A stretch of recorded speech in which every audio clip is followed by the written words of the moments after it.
Hare Krishna.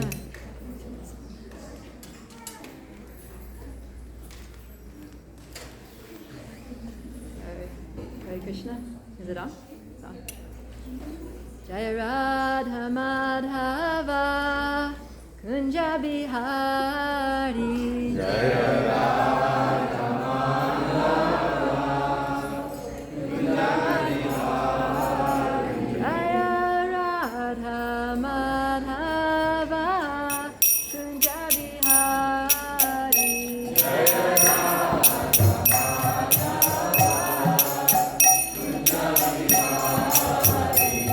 Gopi Jana Vallabha Girivaradhari.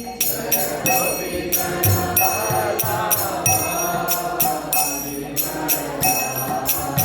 Jaya Gopi Jana Vallabha Girivaradhari.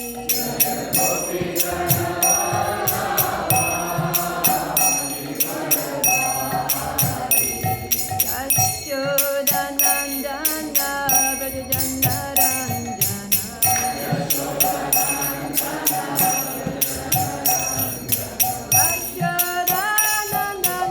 Vrajajana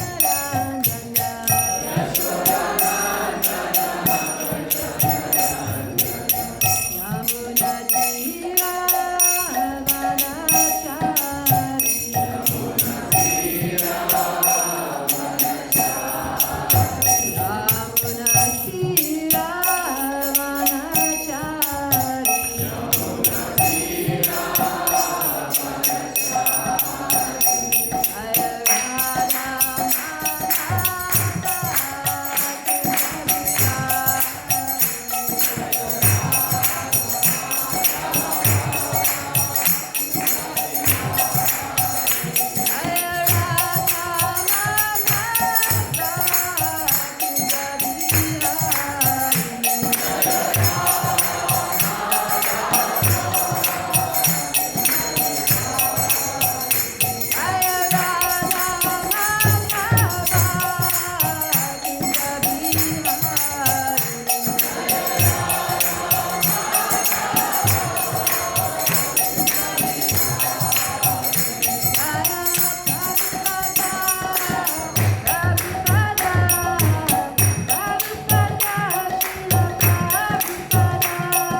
Om Namo Bhagavate Vasudevaya.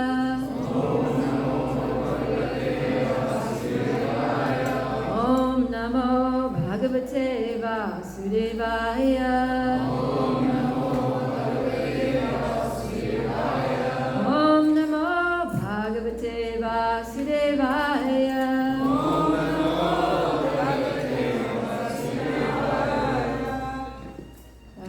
Welcome everyone to this morning's special Srimad Bhagavatam class in honor of Srimati Radharani on her Transcendental Appearance Day.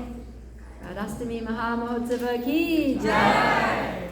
So I've chosen a verse here from Canto 10, Chapter 30, Text 28. This is a very special verse. This is the one verse in the Srimad Bhagavatam where the name of Srimati Radharani is mentioned, but in a hidden way.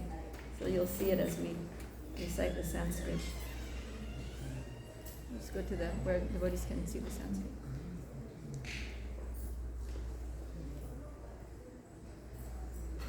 Anaya radito nunam. What is it? 10:30:28. Oh, sorry. Sorry. We'll get there. My apologies. 2020. 10:30:28. Oh, I flipped it. Okay, All right. 10:30, Take two. Anaya radito nunam. Bhagavan Harir Ishvaraha. Yanno Vihaya Govinda. Prito Yam Anayadraha. So this verse is actually spoken by the gopis in defense of Srimati Radharani. Anaya radito nunam. Bhagavan Harir Ishvaraha. Yanno Vihaya Govinda. Prito Yam Anayadraha. Please chat.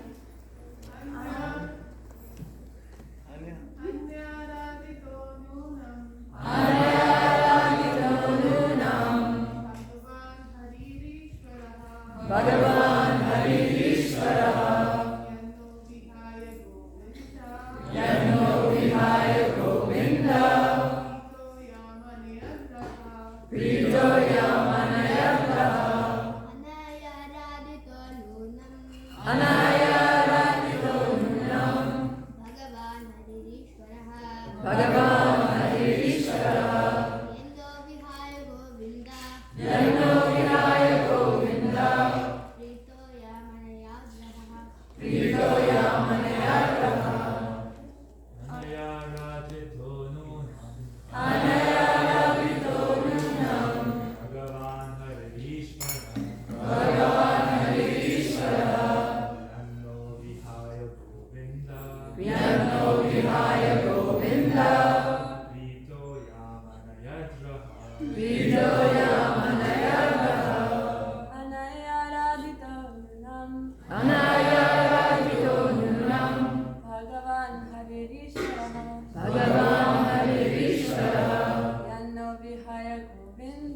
Yanno Vihaya Govinda. Prito Yamanayadraha. Alright, let's do the word for word. You can do this all together. Anaya, by her. Aradita, perfectly worshipped.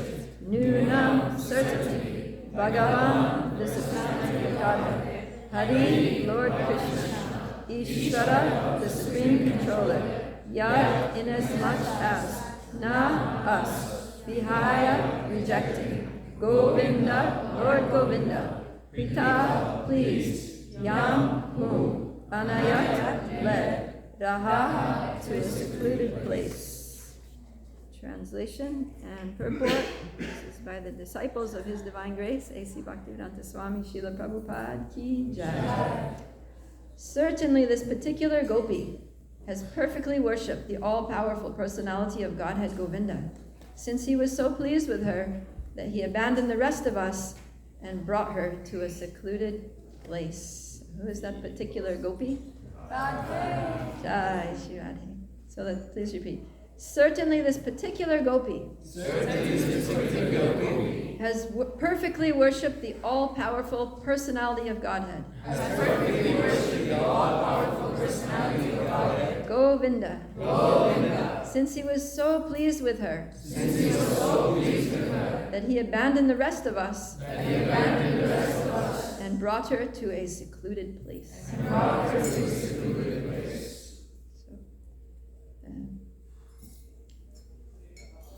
I'm going to get back to the purport actually, because I want to go back a little bit here in time in the pages of Srimad Bhagavatam, and we're going to skip back. If you want, you can also go back with the thing there to 10:29:47,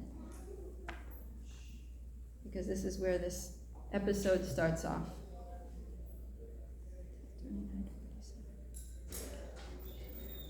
So this is the end of the chapter called Krishna and the gopis meet.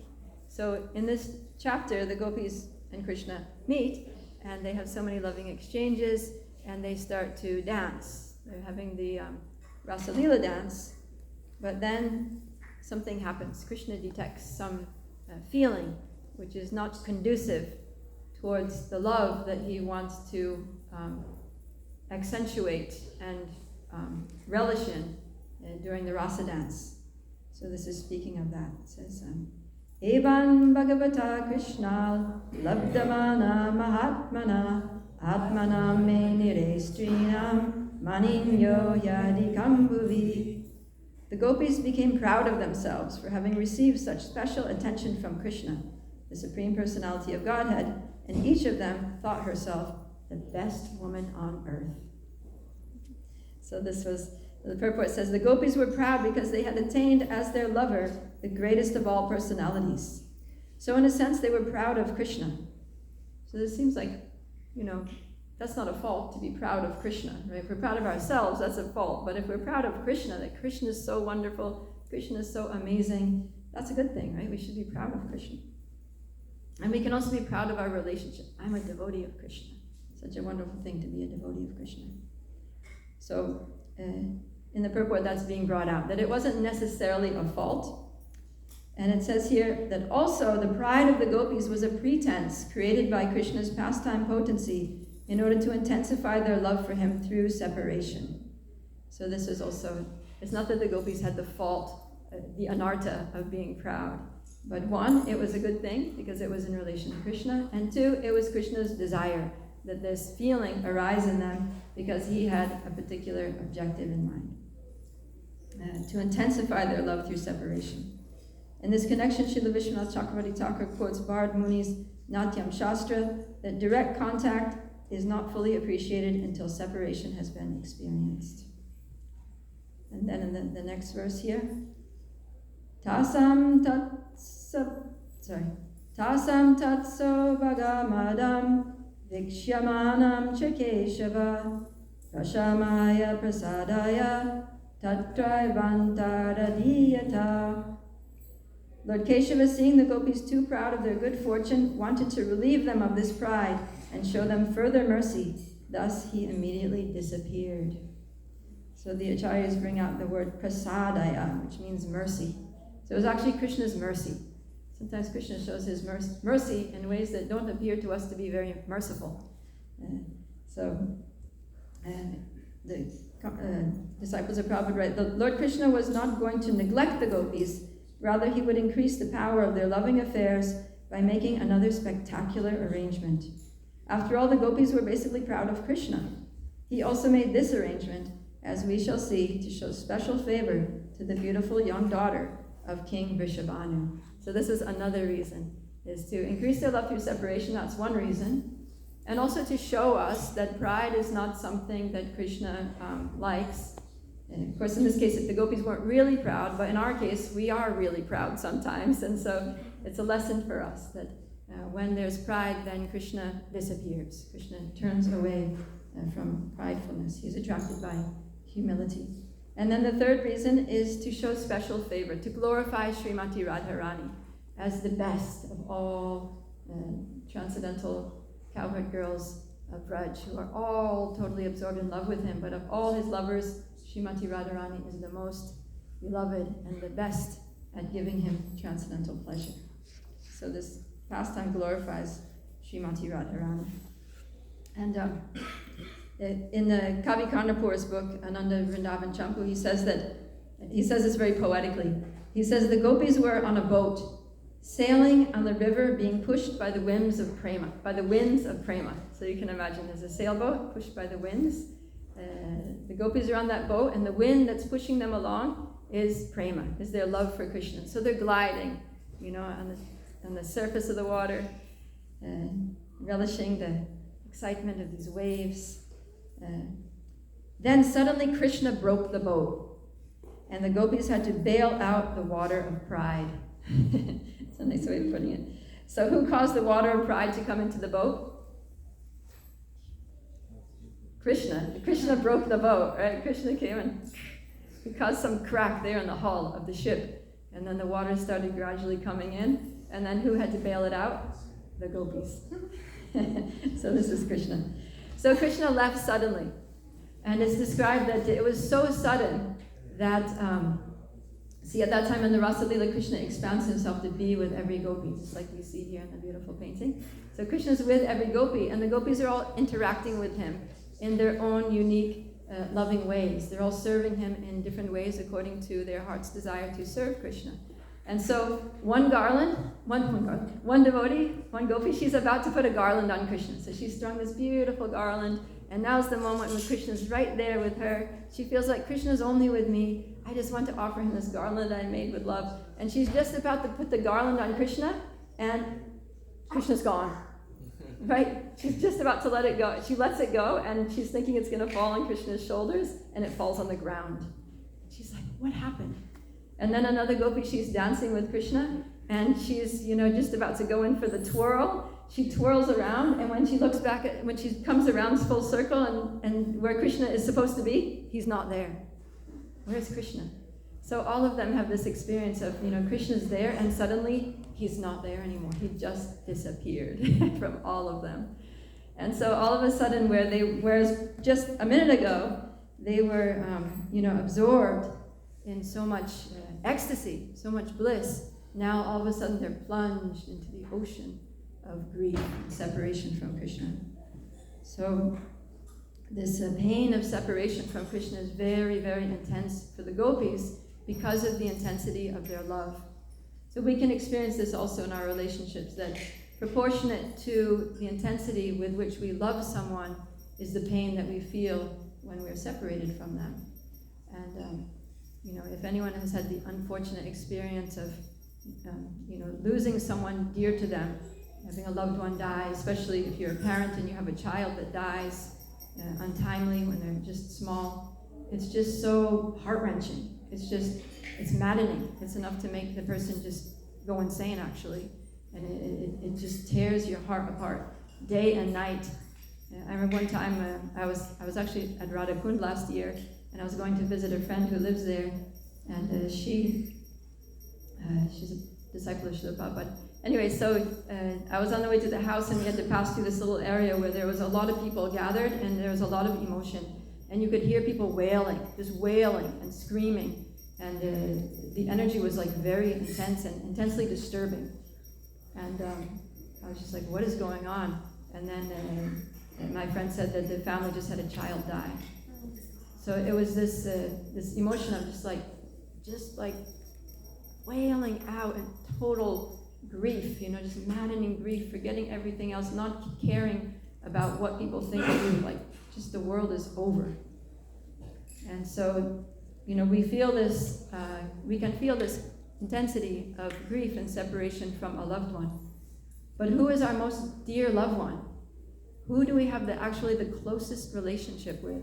That's Krishna. For every soul, Krishna is the dearmost object of love. Our closest friend, our best friend is Krishna.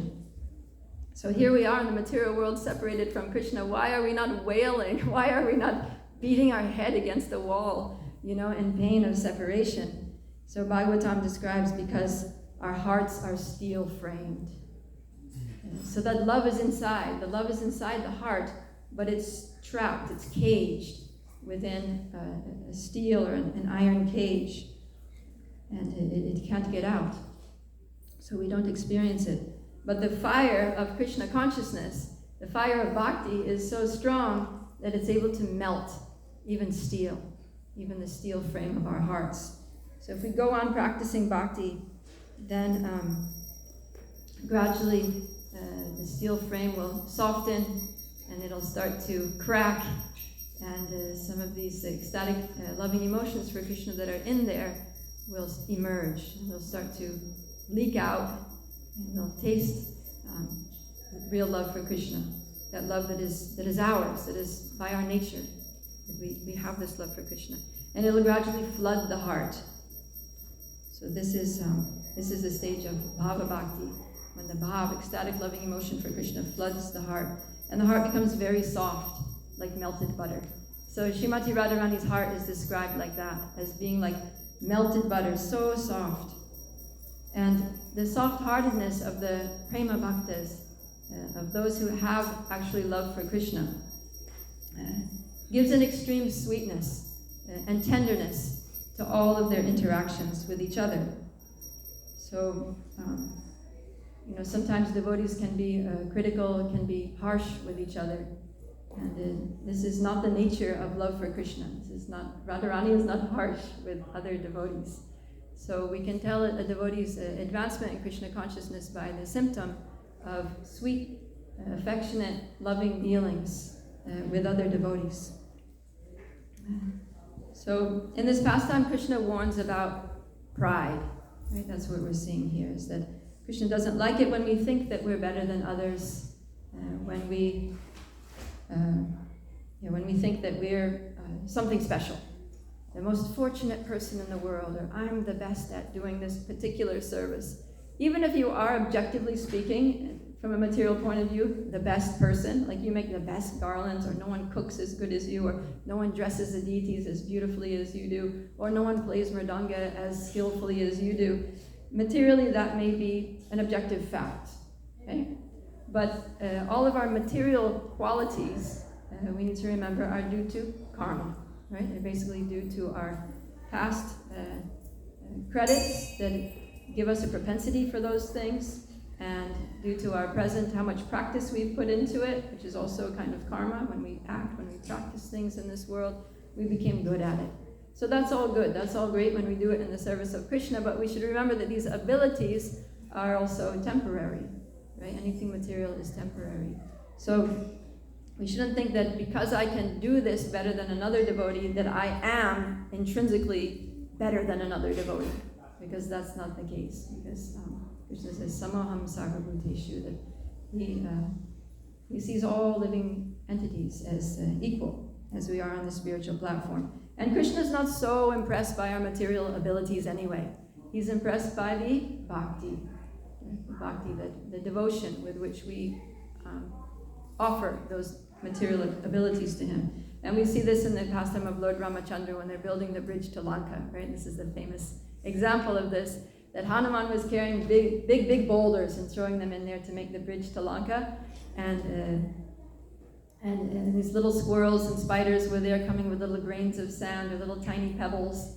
And Hanuman was thinking, what is the use of their service? Look at what I'm doing. I'm so much bigger. I'm so much stronger. I'm doing so much bigger and better service. You squirrels and spiders, just get out of the way. But Lord Ramachandra wasn't impressed by that. He wasn't happy by that at all. And he didn't think, I'll just tolerate this because Hanuman's doing great service. He's doing service leaps and bounds above everybody else. No, he chastised Hanuman. He said, Hanuman, it's not like that.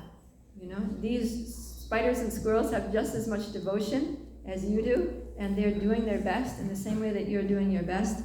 So don't think that their service is less than yours. Everybody is serving according to their capacity. And in fact, Srimati Radharani actually supports the underdog. So we see this in the pastime of, Radharani has this amazing pastime with a jackal. This takes place near Radha Kund in Vrindavan. There's this jackal. So jackals, we hear all throughout the scriptures that jackals are inauspicious animals, right? Like at the time when Duryodhana was born, the jackals were howling. And the sages could understand that this was an inauspicious birth, and that this child would cause a lot of harm, destruction to the dynasty.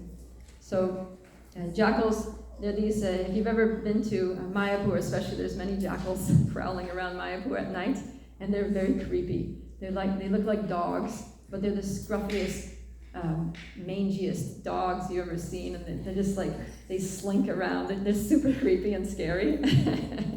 and they live in holes in the ground. So one day there was a jackal. It was a young jackal. It was just a small jackal. And some village boys were pestering it like anything. They were throwing stones at the jackal and beating it with sticks, and they would surround the jackal. It would try to run away, and there were so many boys. They made it couldn't get away. Whichever way it ran, they would hit it with sticks or throw stones at it, and say mean things and laugh at the jackal. So finally, the jackal managed to go through somebody's legs and run and get into the hole, into its burrow. And then the boys thought, now we're going to catch him. Now he's trapped in the burrow. So they took some sticks and they got some matches and they started a fire there, right at the opening of the burrow, and they were making like that, fanning the smoke so that all the smoke would go inside. They're thinking that the jackal's going to suffocate or he's going to have to come out, and when he comes out, then we're going to continue our fun with him, and torturing him basically. So sometimes, the village boys can be a little mean to the animals. You can see that sometimes even in Raj, they're pestering some poor animal. So this was going on. Gradually Srimati Radharani got to know about it, that this jackal was being tortured. And she thought, no, this is Vrindavan, this is Radha Kund, this is my place. No living entity should have to suffer like that. Nobody should be tortured in my dham. And so she told Lalita to go there and stop those boys from doing it. So Lalita went there, and Lalita, she's very strong personality, very intense, and she went there and she said, you boys, just get out of here, leave the jackal alone. So she drove the boys away, she chastised them, and the jackal came out of the hole. And Lalita Devi, she assured the jackal, she said, don't worry, those boys are gone. And she picked up the jackal, and she carried the jackal to Srimati Radharani. And then Radharani, she took the jackal on her lap, and she was petting it to try to relieve it of its stress and then calm it down. And she told the jackal that from this day on, you will enter my eternal pastimes as one of my personal loving pets. So she gave her mercy to that jackal. So we see that Srimati Radharani, she doesn't discriminate between who's qualified, who's unqualified, who has an auspicious life, who has an inauspicious life. It doesn't matter. Srimati Radharani's compassion knows no bounds. And so this jackal is actually compared to us, that here we are in the material world, in a state of material bondage. So in the same way that jackal was trapped in the burrow, so we're trapped here in the cycle of repeated birth and death in the material world. And the jackal is an inauspicious being, and we're leading our inauspicious lives in an inauspicious situation in this inauspicious body, surrounded by so many difficulties. And the sticks and stones and fire that the boys were using to torment the jackal are compared to the threefold miseries of material nature. Right? The miseries caused by our own bodies and minds, the miseries caused by other living entities, and the miseries caused by the natural elements and the natural disasters like that. So we're suffering in this way just like the jackal. And Lalita represents the spiritual master who comes and pushes away all of our material suffering and releases us from material bondage and brings us very lovingly to the lotus feet of Srimati Radharani. And then Srimati Radharani welcomes us back as servants in her eternal pastimes. And she recommends us to Krishna. So like that, Srimati Radharani is very merciful. And this mood of Srimati Radharani of overlooking the faults is very pleasing to Krishna. It's uplifting to everyone, and Radharani is giving the highest benediction. So this is why Krishna leaves the rasa dance, is because he wants to show a special favor, special appreciation for these transcendental qualities of Srimati Radharani. He wants to be alone with her, to show everyone that she's not just another gopi. She is the best. She's the best gopi, like we are singing, Gokula Tarani Mandala Mahite. That out of all the gopis, out of all the Gokula Tarunis, so we were explaining the other day that Taruni means a young girl, that she's not a little girl, but she's not yet a woman, she's just a budding adolescent, Taruni.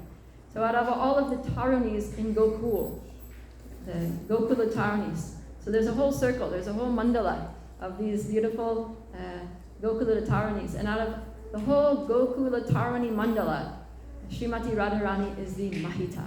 She's the greatest. So Krishna wanted to show this, Radharani's greatness, that she is unequaled. She excels all others. So Krishna's left the rasa dance. The gopis are distressed. And so they head out to search for Krishna. And that's the next chapter. Chapter 30 is entitled The Gopis Search for Krishna. So they're searching and searching. They're looking everywhere. And they're desperate to find Krishna, right? They're crying. Their hearts are just dying for Krishna, to see him again and to have him amidst them again. And they're asking everyone because they're desperate. They're desperate to find Krishna. So they're asking the trees. They're saying, oh trees, we can see that your leaves and your flowers and your buds are standing up in ecstasy. So we're surmising that the son of Nandaraj must have just passed through here. Can you please tell us which way he went? But the trees are just standing there silently. And the gopis are frustrated with the trees. So they keep walking on looking for Krishna. And then they look down and they're looking at the earth. So they say, "Oh, earth, what auspicious activities have you done to be able to be always in contact with the lotus feet of Krishna? Wherever Krishna is, we don't know where he is right now, but you must know where he is because he's always touching you. You can feel the impact of his feet on your surface right now. So by that sensation, you know where he is. So you can tell us where he is. So please tell us, where should we go to find him?" But the earth doesn't say anything in return. So they keep walking, and then they see some deer. And they say, "Oh deer, you have beautiful lotus eyes. And I can see that those eyes are full of tears. Just like we've seen you before. We've seen when Krishna plays the flute and we all come running, and you come running too. And you're so fortunate, actually more fortunate than us, because our husbands don't support us in going to see Krishna. We have to break through, we have to escape from them by force, and we have to approach Krishna alone. But you're so lucky because you can come with Krishna together with your husbands, and you can be together, and you can serve Krishna together by your services, your loving glances." And we notice that. We notice how when you glance at Krishna, your eyes are just full of tears, and sometimes the tears are streaming down your cheeks and all the way down your beautiful long necks. And we see that your eyes are full of tears right now, so we think that Krishna must have just passed through. So please tell us, how can we find Krishna? And the deer don't say anything in return. So the gopis, their desperation only increases. So they're walking, and now they're starting to feel depressed and hopeless. They're just looking down at the ground. And then looking down at the ground, they notice, "Oh, what is that?" And they see a footprint of Krishna. And they know that it's Krishna's footprints because Krishna's feet have the special symbols, all these special symbols on each foot. And so they know this is Krishna's. And now they become really excited. Now there's hope. Hope comes back to them. Their grief starts to fade away, and the hope of meeting Krishna arises in their hearts. So now they're following the footsteps. They're literally tracking Krishna the way like a hunter tracks an animal. They're looking at they're seeing the foot. Oh, here's another one. Here's another one. Sometimes they lose it because there's a lot of like moss in the forest floor, or there's a lot of stony area, a lot of like long flat stones. It doesn't leave any prints, and they're like, "Oh no, where is it? Oh, it's over here. I see it. Come. Yes, that's it. Let's keep going." So like that, they're all looking and finding the footprints. And they're going like that. And then all of a sudden, somebody notices something else there. And they're like, "Oh, wait, what is this? This is a different footprint." They see it's a little smaller, and the symbols on that footprint are different. And then one of Radharani's gopis notices, "Oh, I know that footprint. That's Srimati Radharani's footprint." So then, actually, we can go to, excuse me, chapter 30, text 26. This is where the gopis discover that second footprint. So, Taistai padaistad padavim just say it together with me. Anvichintyo gato bala vadva padaisu prikratani vilokyartai samuprabhun. Sorry, you can't see it very well. The gopis began following Krishna's path, as shown by his many footprints. But when they saw that these prints were thoroughly intermixed with those of his dearmost consort, they became perturbed and spoke as follows. So, who became perturbed? Of course, it wasn't Radharani's gopis. It wasn't Radharani's friends. But we were talking about how there are different groups of devotees, of gopis. There are 4 different groups of gopis. So there are Radha's own group, and then there's another group which is friendly to Srimati Radharani's group. Then there's a group which is neutral. They don't really mind whether Krishna's with Radharani or not. It just doesn't faze them. And then there's another group which is actually, they're rivals to Srimati Radharani. Srimati Radharani's competitors, headed by Chandravali. So this is Chandravali's gopis who are perturbed. And the acharyas explain like this. So Chandravali's gopis are perturbed. They're thinking, how dare Krishna abandon us for this cowherd girl? Right? She's nobody special. She's just another cowherd girl. So why would he leave us to be with her like that? So they're a little perturbed, and they say this. So now this next group is spoken by the gopis who are more neutral. So this is text 27. Kasya padani chaitani yataya nanda sunana amsa nyasta prakoshtaya kareno karinayata. These gopis said, "Here we see the footprints of some gopi who must have been walking along with the son of Nanda Maharaj. He must have put his arm on her shoulder, just as an elephant rests his trunk on the shoulder of an accompanying she-elephant."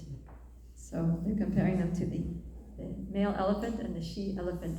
And if you've ever seen an elephant walk, the elephants in Mayapur, when you see them walk, of course, I think they're not there in Mayapur anymore, unfortunately, but they kind of swagger, they heavy steps, and they walk slowly, and they sway, and their body goes down and on this side and up on this side and down on this side and up on this side. And it's very beautiful. It's like waves on the ocean. Their body just becomes like wave-like. So they're imagining that Krishna is walking like this, and this very this confident, very male kind of swagger, and that he's got his arm around Srimati Radharani's shoulder, like that, because the footprints are very close together. So it's not that they're walking separately, they're walking very close together, like one kind of unit.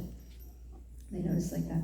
So now the next verse, this is the verse that we recited at the beginning of the class, text 28. This is Radharani's gopis, and they're observing how Chandravali's gopis are perturbed by the fact that Krishna's abandoned all of them for Radharani, and they're saying, Anaya radito nunam Bhagavan Harir Ishvaraha Yanno Vihaya Govinda Krito Yam Anayadraha. Certainly, this particular gopi has perfectly worshipped the all-powerful personality of Godhead Govinda, since he was so pleased with her that he abandoned the rest of us and brought her to a secluded place. So they're saying, I don't know what you're so perturbed about. Obviously, the reason that Krishna abandoned all of us to be with this gopi is because she's the best. I mean, isn't that clear? This particular gopi must have perfectly, none of our worship was perfect. None of our worship could compare to the perfection of Srimati Radharani's worship. And therefore, just to be with someone who knows how to perfectly worship him, who knows how to perfectly please him, then he left all of us whose service is imperfect, who maybe sometimes we give him a slight bit of displeasure. He just wanted to be with the person who pleases him fully and completely. Doesn't it make total sense? So like that. So now we'll read the purport here. Srila Vishwanath Chakravarti explains that the word Aradhita refers to Srimati Radharani. He comments, the sage Shukadeva Goswami has tried with all endeavor to keep her name hidden, but now it automatically shines forth from the moon of his mouth.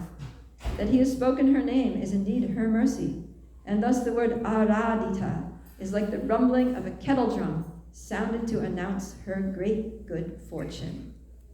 So, Shukadeva Goswami, he's very careful throughout the Srimad Bhagavatam to not mention the name of Srimati Radharani.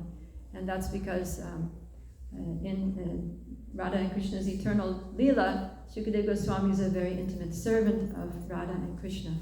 And so if he would say the name of Radha, then his heart would just melt.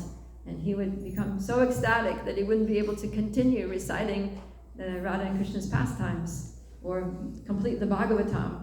And he's sensitive to the fact that here's Maharaj Parikshit, this great devotee who's on the verge of death and who really wants to, immerse himself in Krishna at the time of leaving his body so that he can go back to the spiritual world. So in his service, in his Vaishnava Seva, in his service to the Vaishnava, Maharaj Parikshit, in supporting him and helping him in his journey back home, back to Godhead, he knows that he needs to keep speaking. He needs to keep narrating the pastimes of Krishna and complete the Bhagavatam. And if he says the name of Radha, he's going to stop. He's just going to freeze. He's going to become stunned, speechless, and he won't be able to continue. And then what's going to happen to Maharaj Parikshit? So he controls himself. He has to contain and restrain himself from saying the name Radha. But here, it says that he's tried with all endeavor to keep her name hidden, but it shines forth. It's impossible to hide the moon. So it shines forth from the moon of his mouth. It's like if the moon is covered with a cloud, you can still see that some moonlight is coming. There's a shiny rim on the cloud, or that cloud is a little brighter than the other clouds in the dark sky, which are just totally black. So we're not seeing the full name of Radha, but we're seeing a little bit of glimmer behind the cloud of Shukadeva Goswami's veil, the veil that he's putting up, so that he is able to contain himself. So this actually makes, when things are hidden, it becomes sometimes more tasteful than when you just come right out and say something.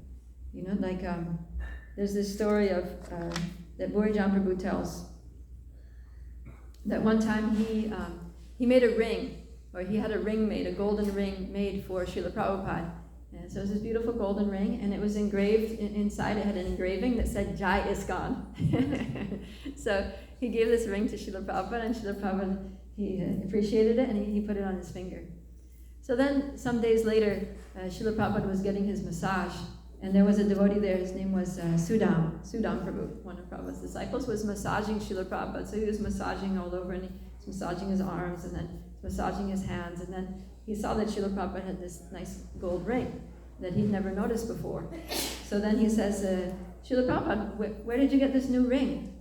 And then Burijan Prabhu happened to be sitting there. He was sitting there in the vicinity of the place where Srila Prabhupada was getting his massage. So Srila Prabhupada, he just smiled, and he turned and looked at Burijan Prabhu with a very loving smile. He looked him in the eye, and then he just turned away, and he looked back at Sudam Prabhu, and he said, someone. Someone. And later on, Burijan Prabhu reflected that he was thinking that if Srila Prabhupada had said his name, that, Burijan Prabhu over here gave me this ring, then he might have felt like a tinge of pride, like I did some special service for Prabhupada, and Prabhupada accepted it. But because Prabhupada didn't say his name, because he just said, someone, but he gave him that look, then it was more sweet. It was like Srila Prabhupada and him had this little secret, like a silent pact of love between them that was unknown to anyone else. And he really felt that. He felt that intimacy, that it was a closeness that was even more personal than if Srila Prabhupada had actually said his name. So he appreciated that. And so this is the nature of love, that sometimes it's indirect. And that's a feature of Radha and Krishna's pastimes. Krishna's pastimes with any of the gopis is that it's a lot of indirect speech. It's called parokshavad, indirect speech, in which they'll say something, but there'll be some hidden meaning. They'll just say something that just may even seem like some insult or some, uncouth words or something, but hidden, there's another meaning that's full of deep, deep affection and appreciation. And this makes the loving exchanges between Radha and Krishna very sweet and very confidential. So, it's not always necessary to say, I love you, right? Those 3 words are very easy to say, but it's harder to actually truly love someone. And so sometimes we see that Radha and her friends, when they talk to Krishna, because they have this contrary mood, that sometimes they say some harsh words. Like the other day we were telling the pastime about how Krishna came late for an arranged meeting, and the gopis were very upset, and Lalita was speaking very harshly to Krishna, and she ultimately just sent him away. Get out of here. We don't want to see your face. So sometimes they speak very harshly, but it's all different flavors. It's all different flavors of their ecstatic love for Krishna. So we have to have no doubt that no matter what the gopis say, especially Srimati Radharani and her intimate friends, no matter what they say and do towards Krishna, it's all out of the deepest ecstatic love, and they do it for Krishna's pleasure, because Krishna loves that contrary nature, and that's why he keeps going to Srimati Radharani and leaving all the very submissive gopis behind. So, I wanted to read a little bit from Chaitanya Charitamrita. There's several places in Chaitanya Charitamrita that talk about Srimati Radharani and her love for Krishna. But I've chosen a part in the beginning. This is in Adi Lila chapter 4. I'll read a section here that starts from text 68. Are you going to put it up there? So Adi Lila chapter 4, text 68. Yeah, we can say the Bengali together.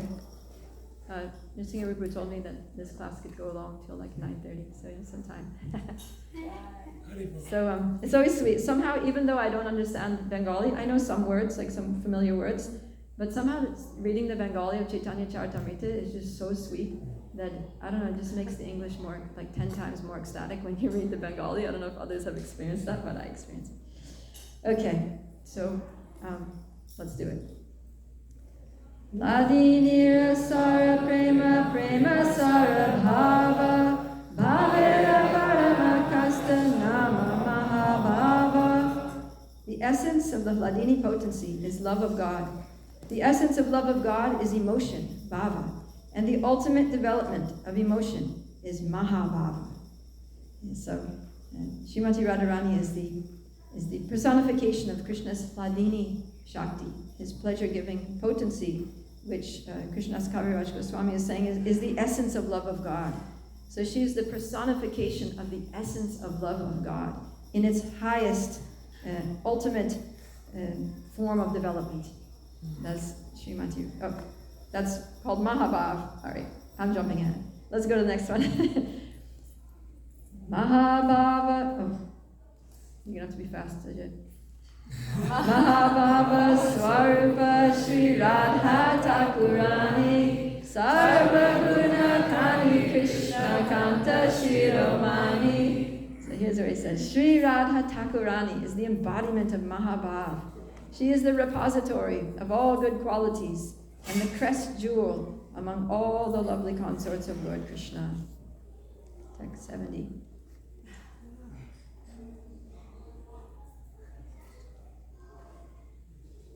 Tayor apyubayor madhye radhika sarvatadika mahabhava sarupeyam gunar ativariyasi. Of these two gopis, Radharani and Chandravali, Srimati Radharani is superior in all respects. She is the embodiment of Mahabhava, and she surpasses all in good qualities. This is from Rupa Goswami's book, Ujjvala Nilamani. Krishna prema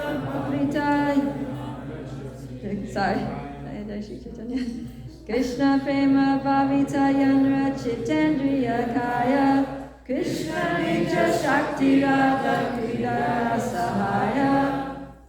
Her mind, senses, and body are steeped in love for Krishna. She is Krishna's own energy, and she helped him in his pastimes.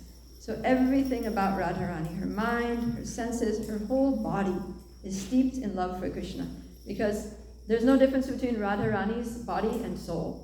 And she is the embodiment of love for Krishna in its essence, in its highest form, the highest form of prema, the highest form of loving emotion, Mahabhav, and her body is made of that. Every little atom, if you can call it an atom, every spiritual atom of her body is composed of Mahabhav, ecstasy, loving ecstasy for Krishna. And yeah, Prabhupada writes, Srimati Radharani is as fully spiritual as Krishna. No one should consider her to be material. Okay, now we'll go to the next one.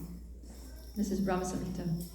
Ananda Chinmaya Rasa Pratibhavitavis Tabhirya Eva Nija Rupataya Kalavi Goloka Eva Niva Satya Kilatma Bhuto Govinda Mari Purusham Tamaham Bhajami. I worship Govinda, the primeval Lord, who resides in his own realm, Goloka, with Radha, who resembles his own spiritual figure, and who embodies the ecstatic potency Hladini. Their companions are her confidants, who embody extensions of her bodily form, and who are imbued and permeated with ever-blissful spiritual rasa. So this verse is saying that Srimati Radharani resembles Krishna's own spiritual form. She's actually an expansion. She's Krishna's energy, so she's an expansion from Krishna's own spiritual form. And it's saying also that her companions, all of the gopis, are extensions of Srimati Radharani's bodily form. So all the gopis are expansions of Srimati Radharani. She's the origin of all gopis, all lovers of Krishna. In fact, all devotees. So let's continue. Krishna re karaya yaiche rasa asvadana krida saya yaiche shuna viharana. Now please listen to how Lord Krishna's consorts help him taste rasa and how they help him in his pastimes. Krishna kanta gana deki trividha prakara Eka Lakshmi gana pude mahishi gana ara Rajang gana rupa ara kanta gana sara Shri Radhika haite kanta ganera vistara. The beloved consorts of Lord Krishna are of three kinds: the goddesses of fortune, the queens, and the milkmaids of Raj, who are the foremost of all. These consorts all proceed from Radhika. Avatari Krishna yaiche kare avatara Amshini Radha haite tina ganera vistara. Just as the fountainhead, Lord Krishna, is the cause of all incarnations, so Shri Radha is the cause of all these consorts. You see that Krishna Das Kaviraj is not shy to say the name of Radha. Fortunately for us. Vaibhava Gana Yena Tanra Anga Vibhuti Bimba Pratibimba Rupa Mahishira Tati. The goddesses of fortune are partial manifestations of Srimati Radhika, and the queens are reflections of her image. Lakshmi Ganatanra Vaibhava Kila Samsharupa Mahishi Gana Vaibhava Prakasha Swarupa. The goddesses of fortune are her plenary portions, and they display the forms of Vaibhava Vilas. The queens are of the nature of her Vaibhava Prakash. So there's different categories of expansions of Srimati Radharani. Akara Swabhava Bhede Vraja Devi Gana Kaya Diva Rupatanra Rasera Karana. The Vraja Devis have diverse bodily features. They are her expansions and are the instruments for expanding rasa. Bahu Kanta Vina Mahera Sera Ulasa Lila Sahaya Lagi Bahuta Prakasha. Without many consorts, there is not such exaltation in rasa. Therefore, there are many manifestations of Srimati Radharani to assist in the Lord's pastimes. So even though Srimati Radharani herself gives so much pleasure to Krishna, that she's made of pleasure-giving potency, but still it says without many consorts, there is not such exaltation in rasa. And therefore Radharani, because she knows how to give so much pleasure to Krishna, and she lives to give pleasure to Krishna, she knows how to increase Krishna's pleasure by expanding herself into so many other gopis and different forms of expansions which give even more pleasure to Krishna, or who give more pleasure to Krishna. Tara madhye vrajanana bhavarasa vede Krishna ke karaya rasa dika vilasvade. Among them are various groups of consorts in Vraj who have varieties of sentiments and mellows. They help Krishna taste all the sweetness of the rasa dance and other pastimes. Now this is nice, it's all different names of Srimati Radharani. Govinda Nandini Radha Govinda Mohini Govinda Sarasva Sarvakanta Shiromani. Radha is the one who gives pleasure to Govinda, and she is also the enchantress of Govinda. She is the be-all and end-all of Govinda, and the crest jewel of all his consorts. Devi Krishna Mahi Prokta Radhika Pada Devata Sarva Lakshmi Mahi Sarva Kanti Samohini Para. The transcendental goddess, Srimati Radharani, is the direct counterpart of Lord Sri Krishna. She is the central figure for all the goddesses of fortune. She possesses all the attractiveness to attract the all-attractive personality of Godhead. She is the primeval internal potency of the Lord. I really like that phrase. She possesses all the attractiveness to attract the all-attractive personality of Godhead. Devi kahi dyotamana paramasundari kimba Krishna uja kriva vasati nagari. Devi means resplendent and most beautiful, or else it means the lovely abode of the worship and love sports of Lord Krishna. He really unpacked that. There's a lot contained there in the word Devi. Krishna Mai, Krishna Yara, Bhitare Bahire, Yana Yama Netra Pade Tanha Krishna Sure. Krishna Mai means one who's within and without our Lord Krishna.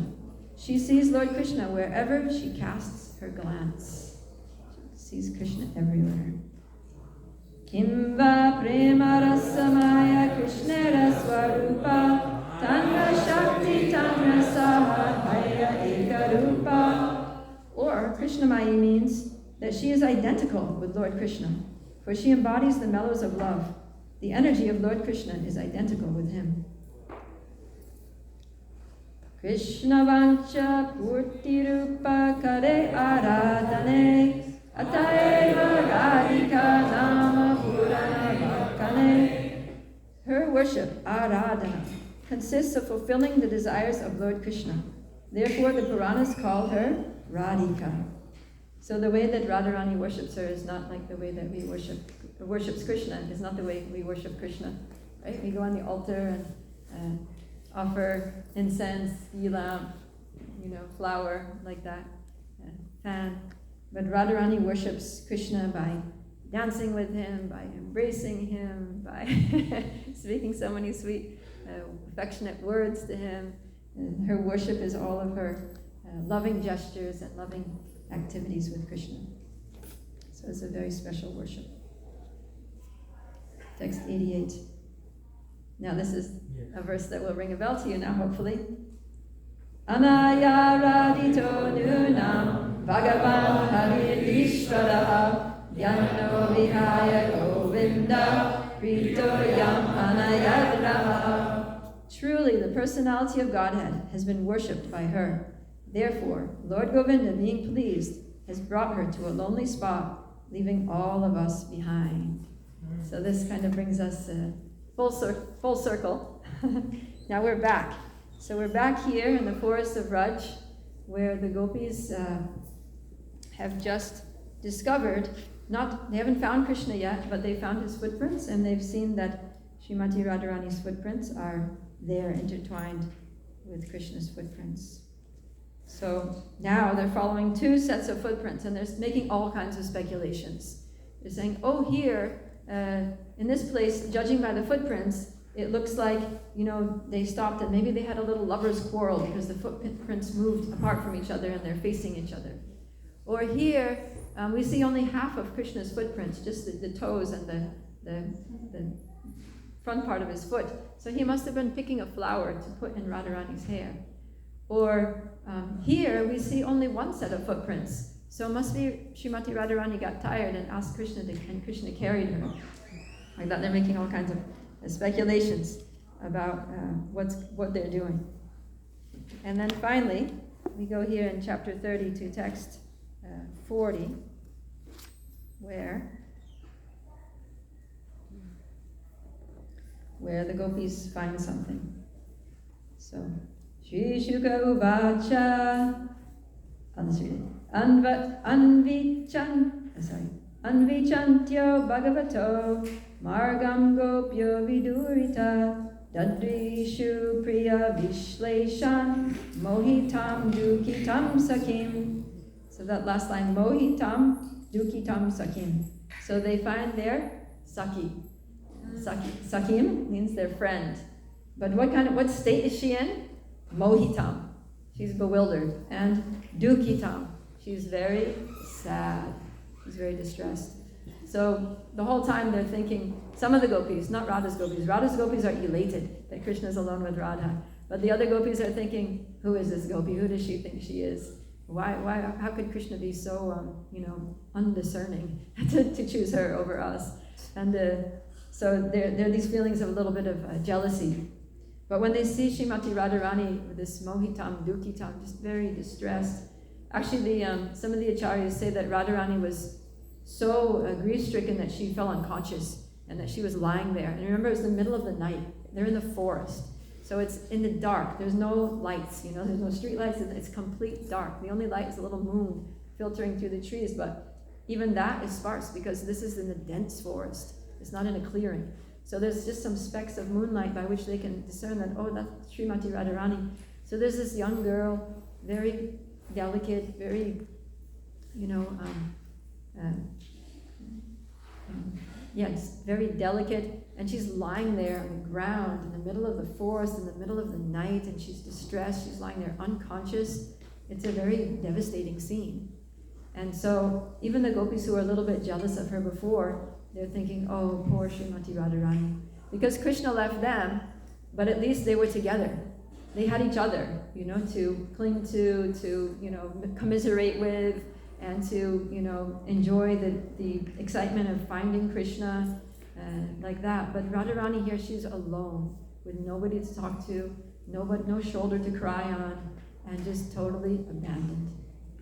And even more devastated than they are, because they didn't fall unconscious. Srimati Radharani was so afflicted that she just fell unconscious. So some of the gopis, they're getting a fan, they're trying to fan her, with a branch of a tree or something, and trying to fan her to revive her. They're gently massaging her shoulders and her feet and trying to make her come back to her senses. And finally, Srimati Radharani, she opens her eyes and she becomes conscious. And then all the gopis start bombarding her with questions. What happened? How did you end up here? Were you with Krishna? Where did Krishna go? How could he leave you like this? Right? So they're asking her. One, they want to know, but two, they also want to empathize with her. So even Chandravali says, Radharani, this is terrible. How could Krishna do this to you? Right? So even she's changing her tune from how could Krishna leave us to be with her to how could Krishna mistreat you in this way? Certainly you didn't deserve it. We all know, even though sometimes we compete with you, but we all know that you're just everything you do is to please Krishna, and that you're so expert at pleasing Krishna. You don't deserve this kind of treatment. I feel so sad, and I'm feeling your pain. I'm suffering the same pain that you're feeling, and I'm with you. And let's unite together. Let's bond together now and try to find Krishna, all of us together. So then all these different gopis with their different moods from the different camps, they have this thing in common, that now they're all together. They're unified in the pain of separation from Krishna, and gone is any kind of tinges of jealousy or competitiveness that they had with Srimati Radharani. Now they're all feeling nothing but love and affection and compassion for each other, and they're looking for Krishna. So, and this is another reason why Krishna left the rasa dance, is because he detected this slight disunity. He detected that there was some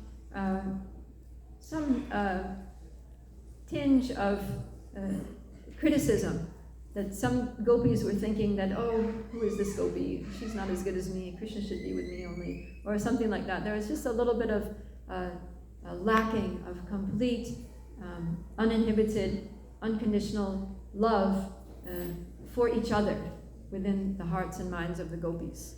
So they all had complete love for Krishna, but their love for each other was not perfect. And so Krishna, he left all of them. And then he particularly put Radharani in the situation that all of them would appreciate her more and would understand her heart more and would lose any feelings of jealousy or competitiveness or rivalry towards Srimati Radharani. So now all the gopis join together and they go searching for Krishna.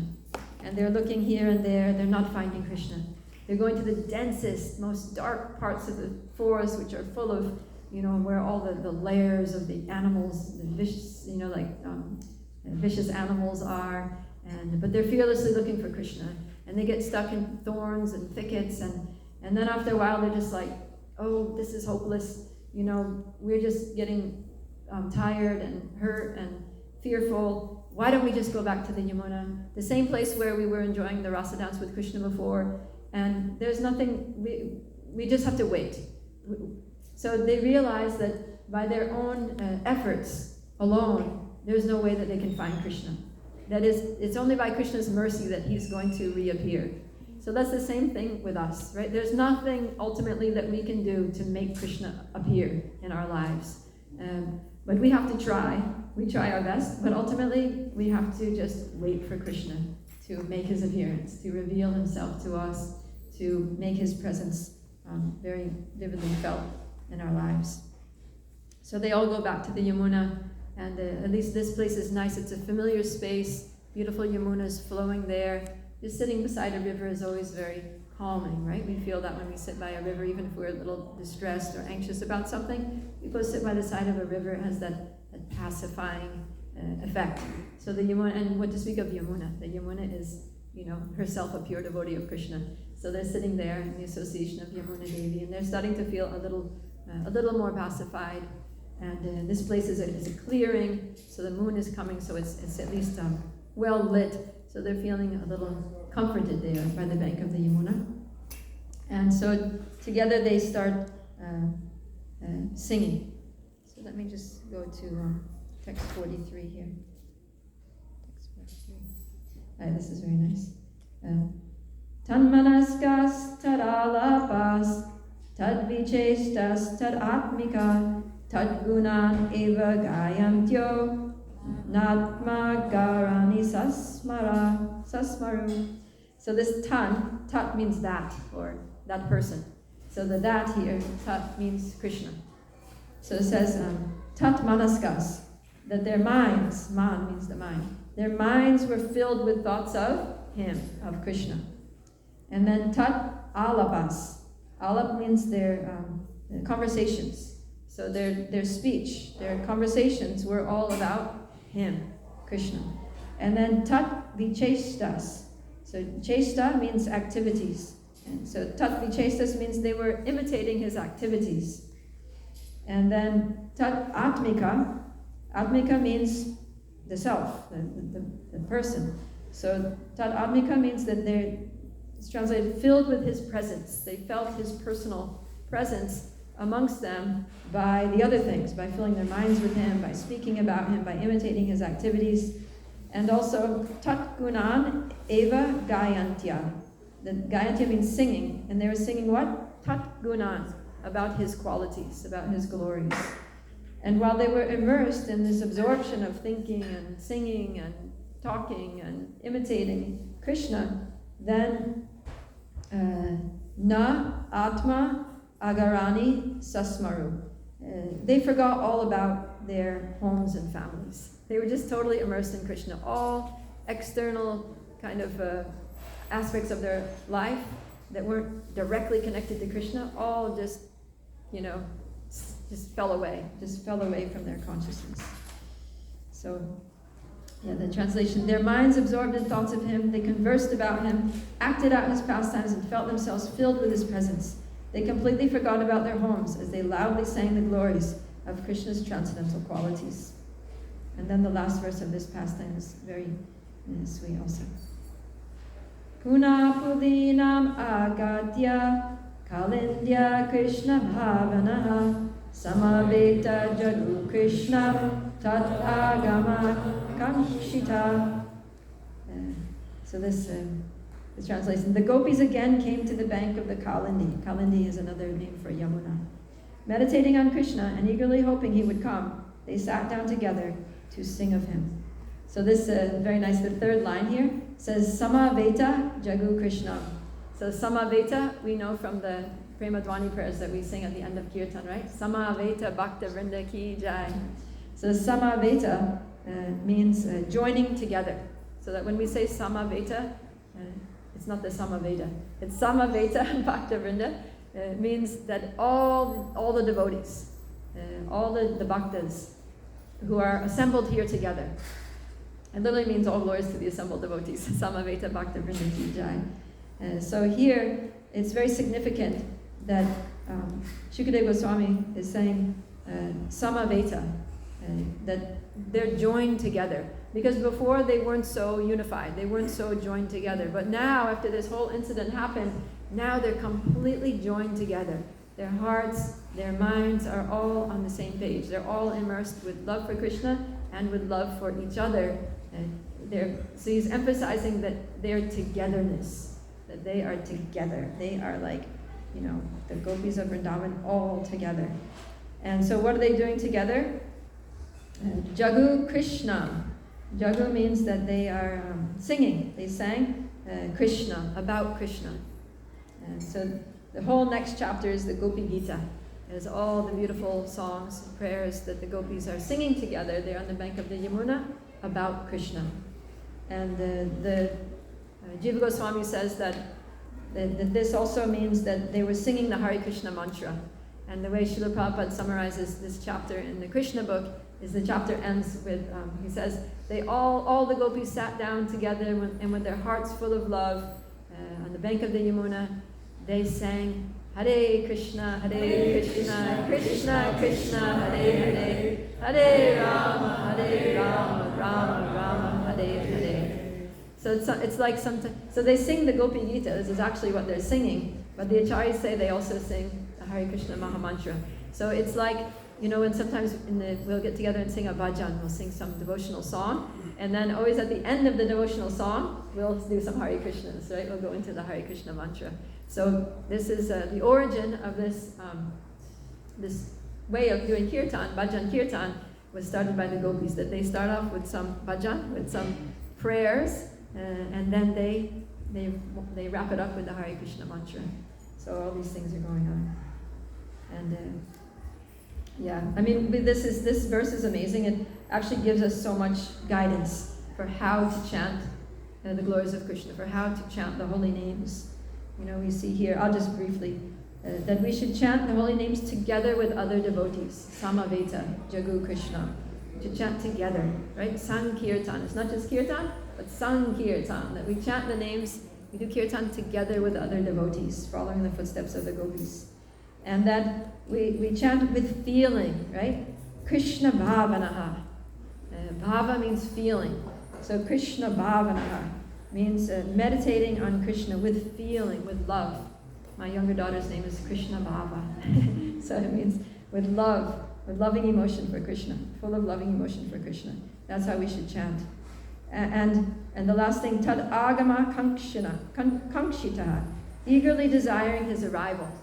So we should chant in this mood of, we should chant together with devotees, we should chant with real bhav, with real affection, loving feeling for Krishna, and we should chant with a very strong, ardent desire for Krishna to be present, for Krishna to appear, for Krishna to present himself in our kirtan.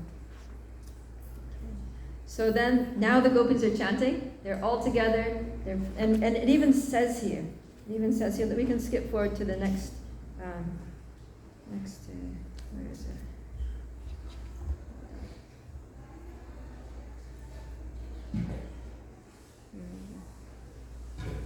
Oh, it's okay, still have a little bit of time.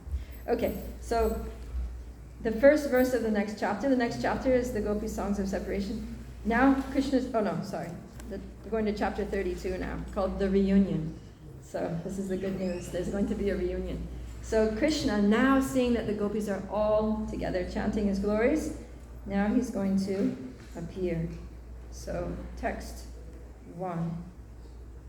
Shri Shuka Uvacha Iti Gopya Pragayantya Pralapantyascha Chitrada Rurudu Suswaram Rajam Krishna Darshana Lalasa.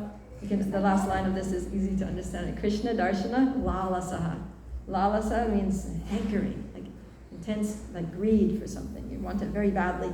What do they want? Krishna Darshana. Shukadeva Goswami said, O king, having thus sung and spoken their hearts out, in various charming ways, the gopis, see if we had time we could do the whole Gopi Gita.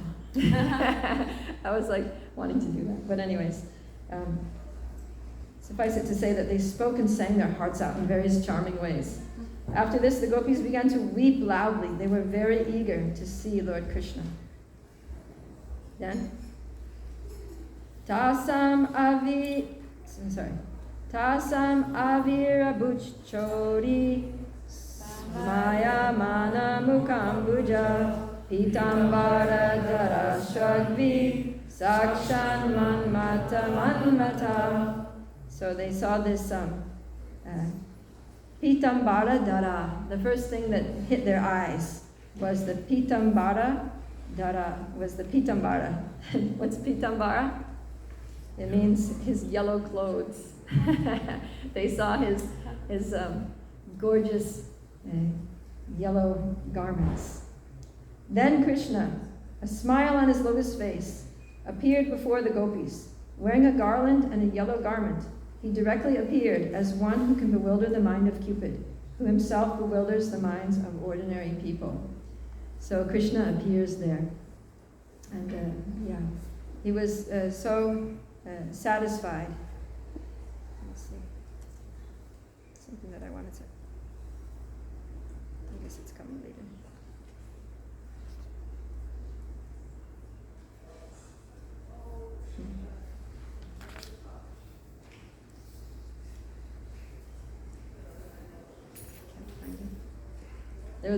There was one phrase in the verse that I wanted to emphasize. Anyways, I'm not sure where it is now. But the phrase is pritai anyonya. So pritai anyonya. It might come a little later. Pritai anyonya. Anyonya means among each other. And pritai comes from priti, which means affection. So Krishna, seeing their affection, the affection that they had amongst themselves, then that's what induced them to appear. And so in text 3 of this chapter, we see that that the rasa dance is going to begin again in all of its glory. Cool. Let me just go back a little bit, because before the rasa dance begins, something happens, and that is that the gopis kind of call Krishna out. Because after all, he abandoned them, and they're happy that he came back, but still, the wound in their heart is still fresh. You know, it's still like a raw wound that he caused them that pain of just abandoning them. So let's go to text 17 of chapter 32. Text 17. It's here. Oh, sorry. Text 16. Text 16 is where the gopis speak.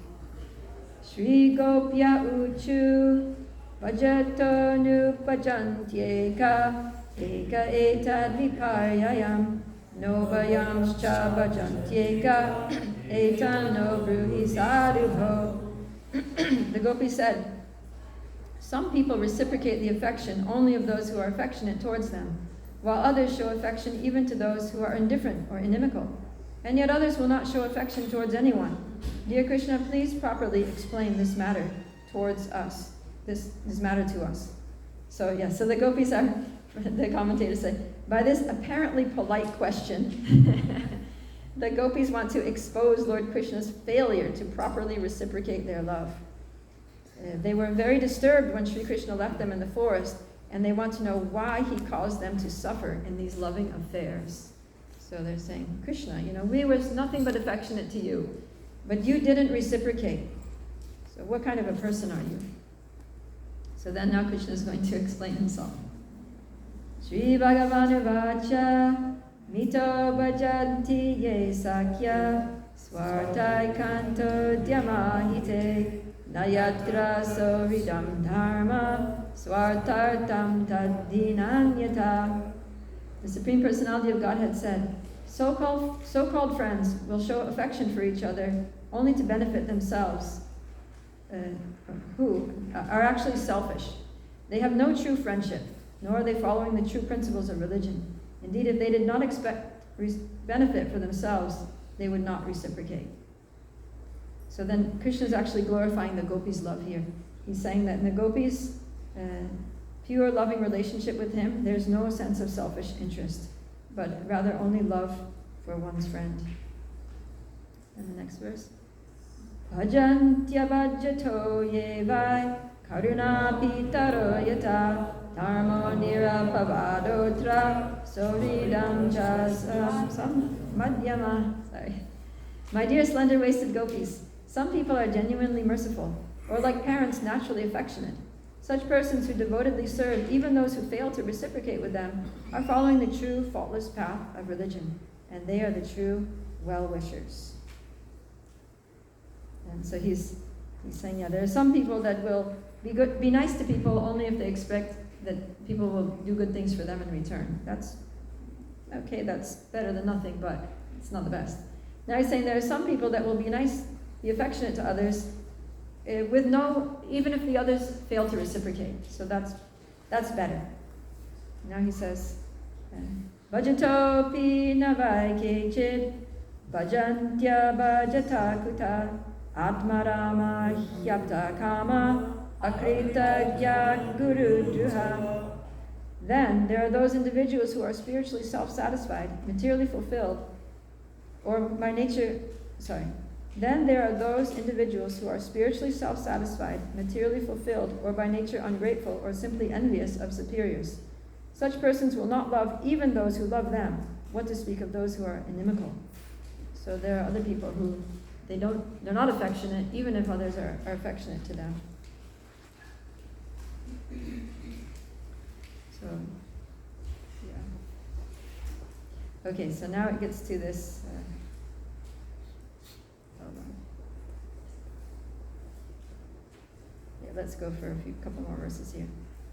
Natam tisakyo bhajato pijantum bhajam yamishamanuvritti vrittaye yatadano labdadane vinashe tachintayam yam nibrito navega. So now he's saying, but the reason I do not immediately reciprocate the affection of living beings, even when they worship me, O gopis, is that I want to intensify their loving devotion. They then become like a poor man who has gained some wealth and then lost it, and who thus becomes so anxious about it that he can think of nothing else. So he's saying that, these different kind of friends or lovers, people who exchange affection, and your love is so glorious. You're the kind of people that are affectionate towards somebody, even someone who doesn't reciprocate, such as me. I don't reciprocate, but still you're affectionate to me. And you're thinking that I'm the other way around, that I'm the kind of person that even when people are very affectionate to me, I don't reciprocate. But I just want to explain myself that it's not that I don't reciprocate, but sometimes I don't immediately reciprocate. And there's a reason for that. He's saying the reason I don't immediately reciprocate the affection of living beings when they worship me, O gopis, is that I want to intensify their loving devotion. So you give me so much love in the rasa dance. You were offering me garlands. You were offering me your hearts. And I disappeared. I didn't even accept the garland. Before the garland could fall on my shoulders, I just ditched you. I just disappeared. It wasn't that I didn't accept your love. It wasn't that I didn't reciprocate with your love, but that was my reciprocation with your love. My reciprocation is that I appreciated your love so much that I couldn't get enough of it. That I wanted more and more of it. And so I disappeared just to increase your love. To make you feel like a poor man who had money and lost it. That you had me and then you lost me. And when a poor man loses their money, when a rich person loses money, then, oh well, easy come, easy go. I have a lot more where that came from. But when a poor man gets money, he's very, very protective of it because he knows the value of money because he's experienced poverty. So when you're separated from me and then you get me, you appreciate my presence so much. But then when you again lose me, then you become just like that poor man who's so anxious about his wealth that he can think of nothing else. And so your thoughts become even more deeply absorbed in me. So that's what I was trying to achieve. So let's go to the next verse. Evam madarto jitaloka veda swanam hivo mayanuvrittaye bala maya paroksham bhajati tirohitam mashuyatam marhatata priyam priya. My dear girls, understanding that simply for my sake you had rejected the authority of worldly opinion, of the Vedas, and of your relatives. I acted as I did, only to increase your attachment to me. Even when I removed myself from your sight by suddenly disappearing, I never stopped loving you. Therefore, my beloved gopis, please do not harbor any bad feelings toward me, your beloved. So he's saying, I didn't leave you because of lack of love. I left you, I kept loving you. And in fact, I left you because I loved you, and because I wanted to love you even more, and also because I wanted to bring you to a situation of loving each other even more, so that when we're reunited, we can all experience the full glory of the rasa dance without any tinges of any kind of moods. Because sometimes you may be in kirtan, and you're in kirtan, you're really trying to get into it, you're really trying to hear the names and chant from the heart and all that, but then you notice there's somebody in the room who's also in the kirtan, and they're giving you some bad look, or maybe they're like talking to somebody else, and they're like, they're saying bad things about you. And so it kind of it just prevents you from, hitting that getting really that ecstatic in kirtan. It kind of brings you down. So when Krishna sees that there's any little tinge of the slightest little bit of animosity amongst the gopis in their sankirtan of the rasa lila, then he's like, no, we have to get rid of that. I want everyone to be friends here. I want everyone to love each other here. So that's another reason why he left, is to make the kirtan more ecstatic, so that everyone can get into it. So there's no barriers. There's nothing that's weighting someone down in the kirtan. Everyone is just hitting the ceiling, dancing in the kirtan. And of course, this kirtan that we're talking about is Krishna's rasa lila kirtan, that they're just dancing and singing and loving Krishna and each other with total abandon, nothing holding them back. That's what Krishna wanted. So we'll read the last verse here, which is a very famous verse. Naparayeham nirabhatya samyajam swasadu krityam vibudaya sapiva yamavajam durjarage hashrinkava samrichya tadva pratiyati sadhuna. So Krishna's, the very famous statement that Krishna says, my dear gopis, I am not able to repay my debt for your spotless service, even within a lifetime of Brahma. Your connection with me is beyond reproach. You have worshipped me, cutting off all domestic ties, which are difficult to break. Therefore, please let your own glorious deeds be your compensation. So Krishna is saying here that your love for me is so great, it's greater even than my love for you. He said, I feel terrible to say it, but, I never left Mother Yashoda. I never said goodbye to Nanda Maharaj. I'm going back home to them. But you abandon your husbands, you abandon your families, you risk your reputation. For a boy like me to go and do something crazy in the middle of the night, that's just normal. That's what guys do. They go out and, do wild things. But for a girl, especially in the culture, for a girl, she's supposed to stay at home and protected and shy and chaste. For a girl to go dance with a young man in the middle of the night, you just totally blew out your whole reputation for my sake. You risk being rejected by your families and having to live in the forest like tribal women for the rest of your life because maybe they're not going to accept you back. For me, I know Mother Yashoda, no matter what I do, she's going to embrace me when she sees me. And, nobody's going to criticize me too much. They might just make some jokes about me, but I don't mind. I can take that. So Krishna's saying, what you gave up for me is much more, is far greater than what I've given up for you. The sacrifice that you've made for me is far greater than the sacrifice that I've made you. And the love with which you love me is far greater than I can love you. And therefore, I'm just a debtor. I'm just forever indebted to you. There's no way that I can repay you for your love. You're talking about how I need to reciprocate with your love. It's impossible. I can never reciprocate with your love fully. I can only just try my best. But you're going to have to be happy with the ecstasy that comes from your own service. So like that, this chapter ends, and the next chapter starts. Oh, this is where the first one is. Okay. It's in the next chapter. We're covering a lot of chapters here. So in chapter 33, text 2,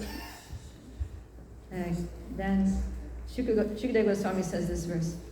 Tatra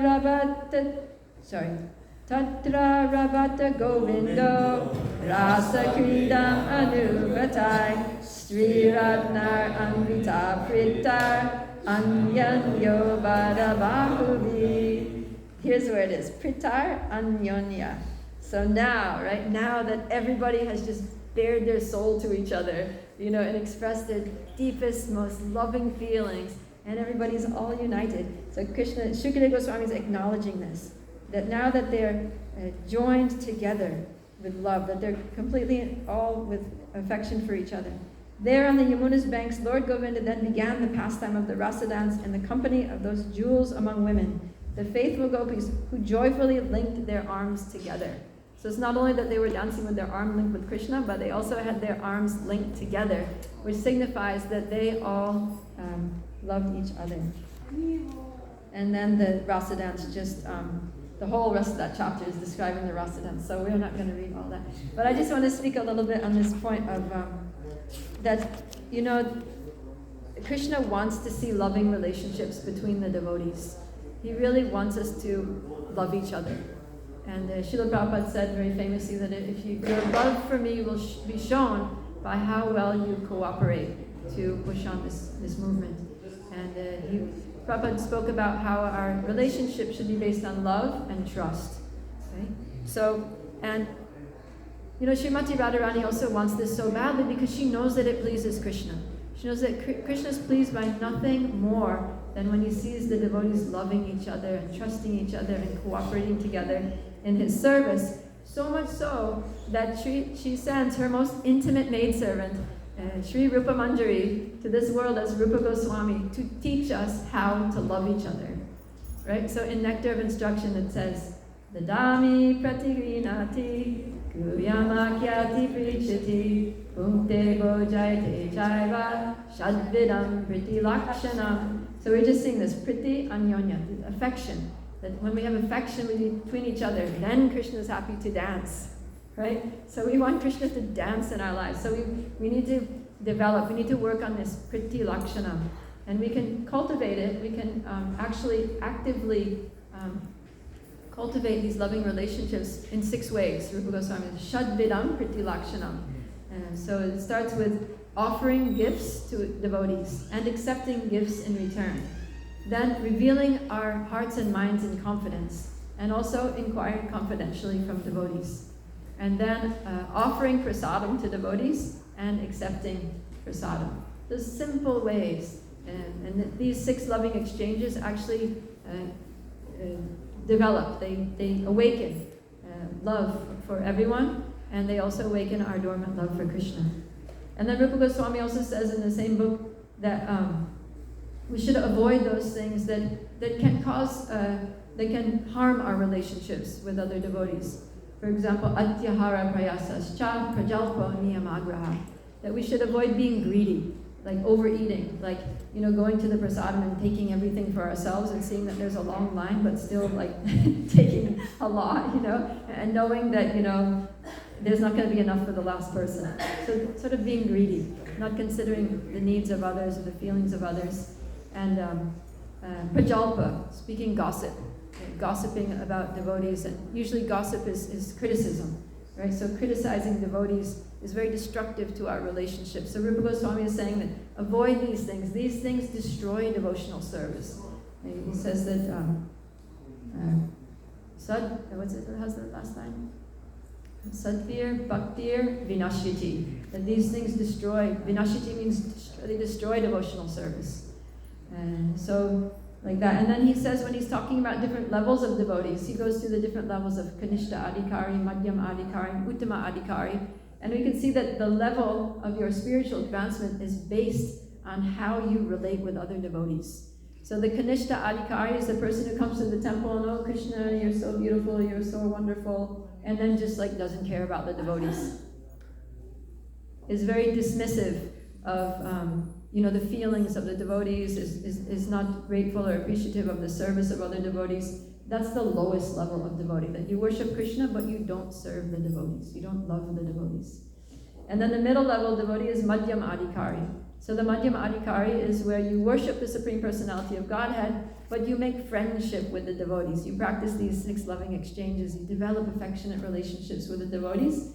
And you also give mercy to those who are not devotees, to try to make them devotees so that they can also be our friends and engage in these loving exchanges as part of our loving devotional community.